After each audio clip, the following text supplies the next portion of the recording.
Echo Dennis Hopper and a runaway bus in Speed. John Lovitz joins Billy Crystal and Jack Palance at home on the range in City Slickers 2. And a young prince must battle his evil uncle to become the Lion King.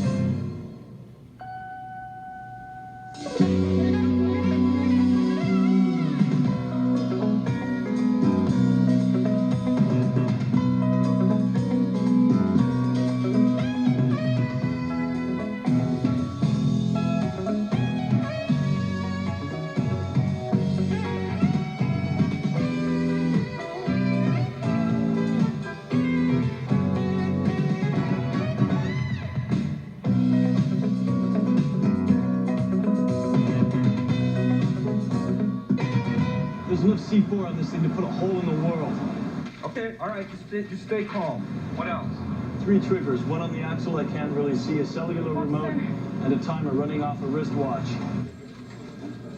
Watch? What kind of watch?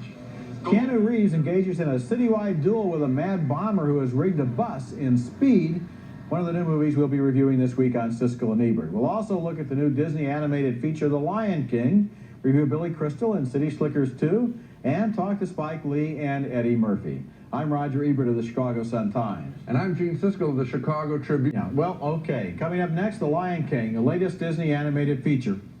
Hey, Uncle Scar, when I'm king, what'll that make you? A monkey's uncle. You're so weird. You have no idea. I'm the one true king. Remember who you are. A young lion takes his place in the natural order of jungle life in The Lion King, the latest feature-length Disney animated film, and while it's not in the same class as Beauty and the Beast or The Little Mermaid or Aladdin, it's still pretty entertaining with a great-looking and sounding opening number which establishes the story, Circle of Life, as we follow the transference of power in the jungle.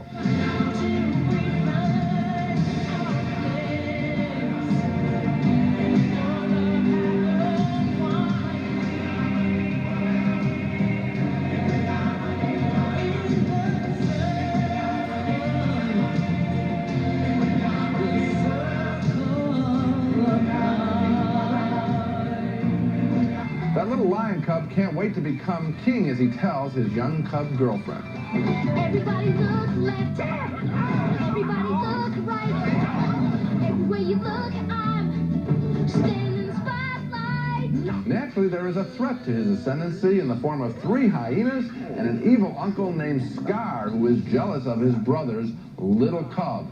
Oh, Scar, it's just you. You were afraid it was somebody important. Yeah, you don't like Mufasa. Yeah. I see. Now that's power. Tell me about it. I just hear that name and I shout, Mufasa. Ooh. Do it again. Mufasa. Mufasa, Mufasa, Mufasa. One of the best-looking sequences in the movie is the wildebeest stampede as the little cub has been lured by his uncle into an ambush. I'll go back home. That's what I'll do. I'll go back home.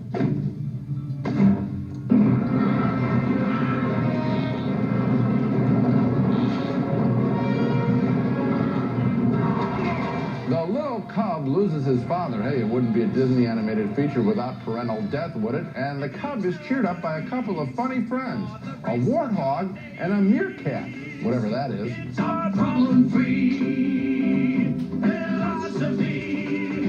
Hakuna Matata. Hakuna Matata? Yeah, it's our motto. What's the motto? Nothing. What's the matter with you? His friends are cute enough. I guess what I found lacking in the film was any excitement in that lion cub. He's as dull as Aladdin himself, and I wish there had been a scene in the picture showing more of the life in the jungle after the father dies and that bad lion Scar takes over with the hyenas for a while. Only a couple of songs are memorable, but of course I'm comparing now The Lion King to some of the best animated features ever made. Judged on its own, I think it's a good film, not a great one. I'm pretty much in the same ballpark with you. I think that the excitement that you don't feel in The Lion Cub is there in Scar. And, of course, his voice is done by Jeremy Irons. Yes. And it's a real effective character. It's kind of too bad that the villain is the most memorable character in the movie. Yeah. One thing I thought was interesting is this movie is a little more serious than the other recent Disney animated films. It's not just a musical comedy. I mean, the theme of this little cub who thinks that he's responsible for his father's death, and then he goes into exile for so long in the hinterlands, is really a fairly sober one and a somber one. Yeah, except that I think that the other stories, the Beauty and Beast story had some very serious themes into it, and Little Mermaid had serious themes. Well, they were better films. They're better films. Okay. 2 thumbs up for The Lion King, the new Disney animated feature with a storyline a little more serious than usual, and a strong villain in Scar, the evil uncle, with a voice by Jeremy Irons. The movie opens next week in Los Angeles and New York, and wider the following week. A world called Pleasantville. Brad Renfro uncovers Ian McKellen's Nazi past in Apt Pupil. And the circle of life continues in The Lion King 2, Simba's Pride. And coming up next, Simba and Friends return for a new adventure, The Lion King 2, Simba's Pride. It is a girl. Girl! Girl! Oi!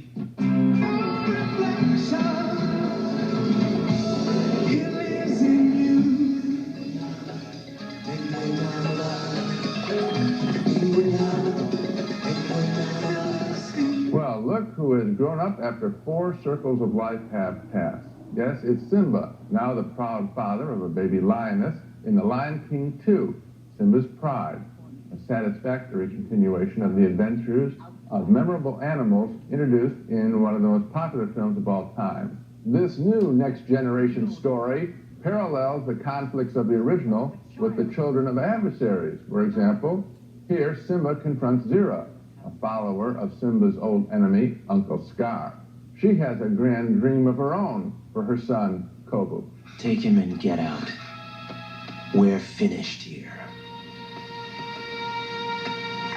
Oh, no, Simba. We have barely begun. But wouldn't you know it, a father's nightmare. Of all the lions in the forest, his princess likes his adversary's son. Their childhood friendship carries into adulthood. Oh, look. There's one that looks like a baby rabbit. See the fluffy tail? Yeah. Hey, there's one that looks like 2 lions killing each other for a scrap of meat. I've never done this before. I like the variety of animals, the familiar drawing style, but what I found wanting in The Lion King 2 was original songs, even remotely equal to any from the first movie. You can live without a worry or a care. It's your sticks to make it true. Your heart will take you there. Well, that's no Hakuna Matata.